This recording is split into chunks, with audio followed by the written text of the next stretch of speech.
Les 10 obstacles cachés qui vous empêchent aujourd'hui d'être heureuse avec un homme.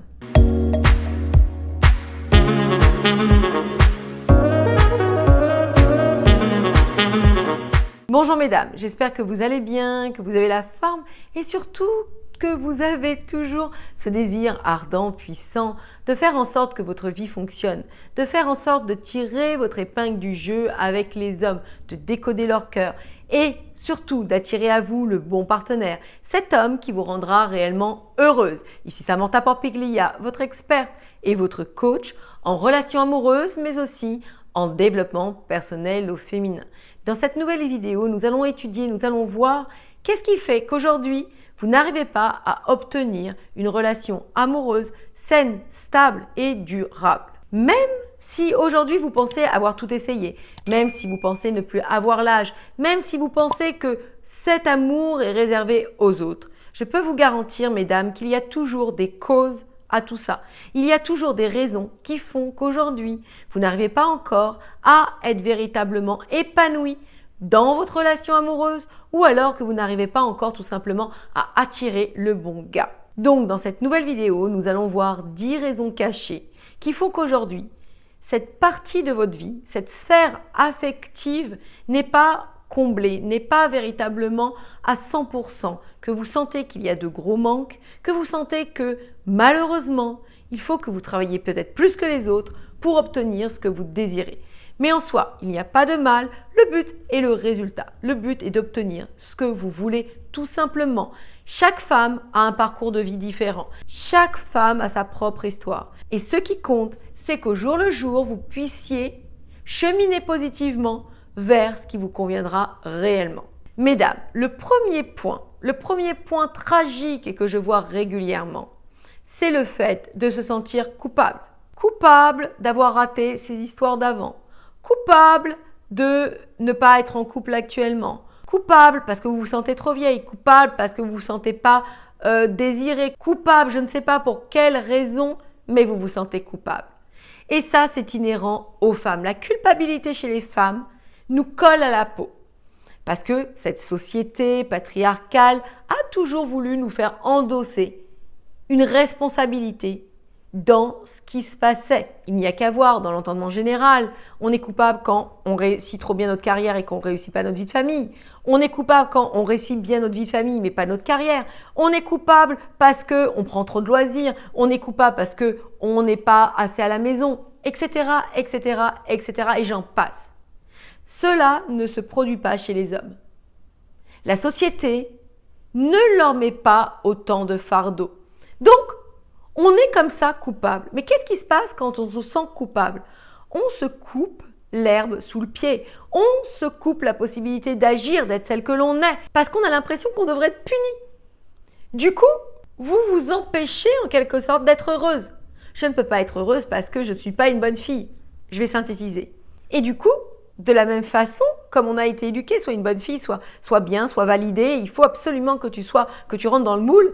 Tous ces paramètres viennent égratigner notre confiance en nous, notre estime de nous-mêmes, le fait de s'aimer tout simplement. Et c'est une donnée très très importante pour réussir ses relations amoureuses.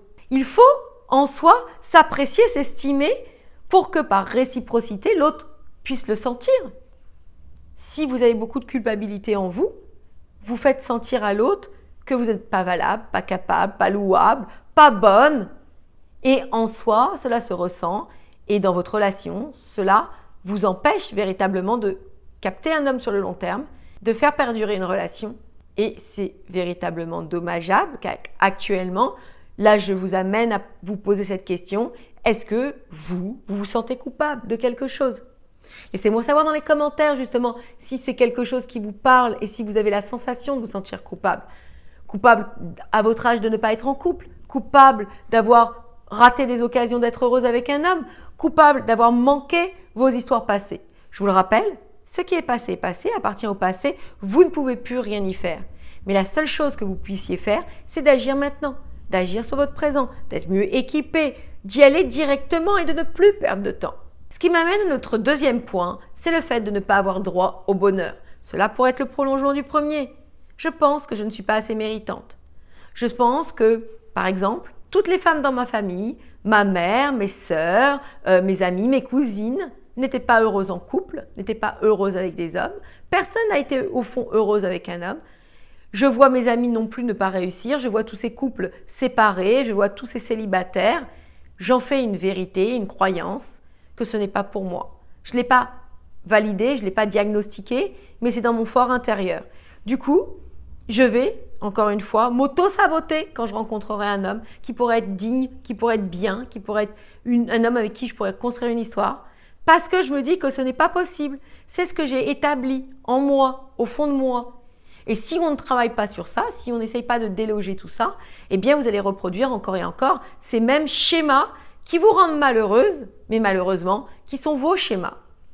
Et du coup, c'est la seule chose que vous connaissez, c'est, entre guillemets, votre zone de confort. Et encore une fois, sans conscientisation de tout ça, vous allez, peu importe les partenaires que vous rencontrez, reproduire les mêmes histoires. Le troisième point qui est un obstacle caché pour moi aussi, c'est le fait de ne pas passer à l'action. Vous ne passez pas à l'action. Vous êtes trop dans le mental, vous êtes trop dans le fantasme, vous imaginez des scénarios, vous êtes dans votre tête, bref. Mais vous ne faites rien. Vous ne faites pas d'action qui puisse attirer à vous un homme digne de ce nom. Il y a des tas de choses à mettre en place. C'est un travail qui doit véritablement ne pas être pris à la légère et qui demande de l'investissement, de l'engagement vis-à-vis de soi-même pour atteindre un beau résultat. Donc, mesdames, la vie appelle au mouvement. La vie appelle à l'action. La vie appelle à ce que ces énergies puissent être en mouvance. Peu importe ce que vous faites, mais l'action apporte des réponses. L'action vous apporte des nouvelles informations, des données que vous n'aviez pas, des expériences que vous n'avez jamais faites et qui vont vous amener à justement orienter votre vie différemment, bouger le curseur, comme j'aime à le dire, et pouvoir vous diriger mieux dans votre cheminement de vie. Le cinquième point serait le fait d'avoir peur de souffrir. La peur n'évite pas le danger. Ce n'est pas parce que vous avez peur que vous allez être mieux protégé. Cette peur d'être abandonné, cette peur d'être rejeté, cette peur d'être malmené, cette peur de tomber sur des pervers narcissiques, des pauvres gars, des pauvres types, un homme qui vous ferait du mal. Ce n'est pas parce que vous avez peur que vous êtes protégé. Non.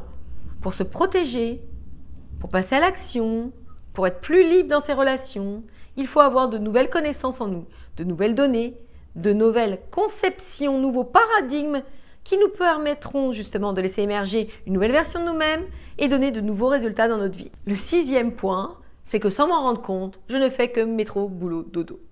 Métro, boulot, dodo, je ne fais rien d'autre et j'attends. Ça aussi. Cela ne peut pas vous amener à rencontrer un homme. Je dis souvent qu'il faut mêler les deux, qu'il faut d'un côté travailler en termes de spiritualité, parce qu'il se passe des choses dans le monde subtil qui nous échappent. Nous avons besoin d'avoir ces connaissances en nous pour justement avoir une longueur d'avance. C'est pour ça que je vous parle de loi de l'attraction, je parle d'énergie, je parle de vibration, je parle de conscientisation, d'intention. Toutes ces choses-là vous permettent de connecter avec ce que vous désirez vraiment. Mais si vous vous contentez de faire ça assis sur votre canapé sans jamais passer à l'action, eh bien, il y aura un manque et vous n'aurez pas la totalité de la formule. Ayez conscience de ça, même si dans votre vie, par exemple, vous sentez que vous avez une vie remplie d'activités, est-ce qu'elle vous rapproche de votre objectif? Certes, ce sont des activités, mais peut-être pas des activités liées à votre quête de l'amour. Septième point, vous êtes en mode observatrice. Mais pas le mode observatrice qui peut être puissant lorsque l'on admire, on contemple notre objectif. Le mode observatrice, c'est-à-dire que vous observez les autres femmes. Vous regardez de quelle manière elles sont heureuses en couple. Vous êtes un peu alangui par rapport à tout ça. Vous avez envie un peu de croquer leur bonheur. Vous vous sortez de vous-même. Et ça vous fait perdre du temps. Parce que, encore une fois, cela ne vous permet pas d'agir concrètement dans votre propre vie, de donner des éléments concrets pour vous ne plus perdre de temps et donner des ressources nécessaires pour vous émanciper dans votre vie de femme. Ce qui m'amène au huitième point, c'est véritablement de ressentir de la jalousie pour ces femmes-là. De se dire qu'elles ont trop de chance, que c'est pas normal, que vous aimeriez bien être à leur place. Bref, ressentir cette véritable jalousie. Certes, la jalousie peut être un sentiment qui peut émerger de vous, mais il doit être contrôlé. Vous devez en prendre conscience parce que ce n'est pas un bon chemin. Non seulement il faut bien savoir que ce que vous observez chez les autres femmes, c'est ce qui va pouvoir apparaître dans votre vie très prochainement. C'est comme si vous connectiez avec votre futur. Vous observez quelque chose qui vous appelle, que vous avez déjà dans votre vie, mais cela demande que vous fassiez des actions pour vous rapprocher de ça. Ça, c'est un premier point. Deuxième point, nous sommes toutes liées, mesdames. Lorsque l'une d'entre nous gagne, c'est nous toutes qui gagnons. Qu'est-ce que je veux dire par là? Ça veut dire que ce que vous voyez pour les autres, eh bien, si vous le jalousez, vous le repoussez. C'est une loi de l'univers. Si vous enviez une personne qui obtient quelque chose, c'est que vous éloignez cette dite chose de votre propre vie. Donc d'un côté, il faut comprendre que c'est quelque chose qui vous appartient déjà, mais il ne faut pas rester trop figé sur ce sentiment, sur cette action, car vous allez le repousser, car vous allez le mettre à la porte, loin de vous, et éloigner le moment où il pourra vous appartenir. Donc il est d'une extrême importance de comprendre que cette jalousie est à mauvais escient, que au contraire, elle vous revient comme un boomerang contre vous, contre l'obtention de ce que vous désirez. Au contraire, lorsqu'une femme obtient ce que vous désirez, vous devez la bénir. Vous devez véritablement être enjouée pour elle, heureuse pour elle et comprendre que tôt ou tard, votre tour viendra. Le 9e point, c'est de penser que vous en sortirez toute seule. C'est de penser que vous avez une difficulté, un problème et que quoi qu'il se passe, eh bien un jour votre tour viendra. Certes, tout le monde a le droit à l'amour, tout le monde a le droit au bonheur, tout le monde a le droit à obtenir sa part de gâteau. Mais parfois, ça demande à certaines de mettre plus d'efforts que d'autres. Et encore une fois, je vous le dis, il n'y a pas de concurrence entre nous. Certaines ont su mettre en place peut-être beaucoup de choses dans leur domaine professionnel et elles sont arrivées à un certain niveau où elles sont heureuses, satisfaites. Mais peut-être que le domaine affectif va leur demander, cette fois-ci, de reprendre les choses en main, de mettre des actions en place, des efforts, un apprentissage pour justement pouvoir aller directement droit au but, ne plus perdre de temps. Bien sûr, vous pouvez apprendre les mêmes choses en expérimentant dans votre vie. Parce que moi, ma foi, lorsqu'il y a des solutions plus courtes, plus rapides et qui vont droit au but, eh bien, j'opte pour celle-ci.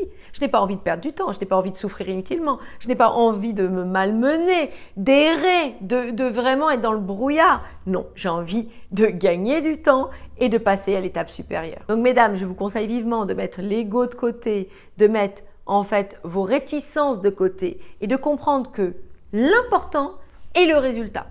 L'important, c'est d'arriver au but rapidement et de pouvoir ainsi être déjà heureuse, d'être déjà comblée, de passer à autre chose, de créer votre famille, etc., etc.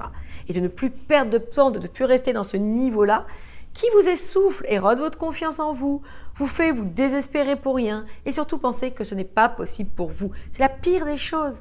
Car toute femme sur cette terre a le droit d'être heureuse en amour, être heureuse avec l'homme qui lui convient et de créer sa famille, de créer son cocon. C'est un droit divin. Et le dernier point serait de ne pas vouloir investir en vous. Ni en temps, ni en argent, ni en conscience, ni le fait de penser que vous avez besoin d'aide, etc., etc.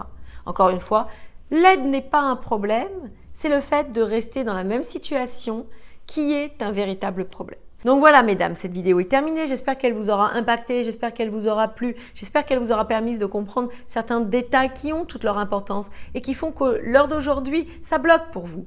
Car encore une fois, c'est possible. Si d'autres femmes ont été heureuses en amour, vous pouvez le faire vous aussi. Mesdames, je vous embrasse, prenez soin de vous et moi je vous dis à très vite pour la suite de nos aventures.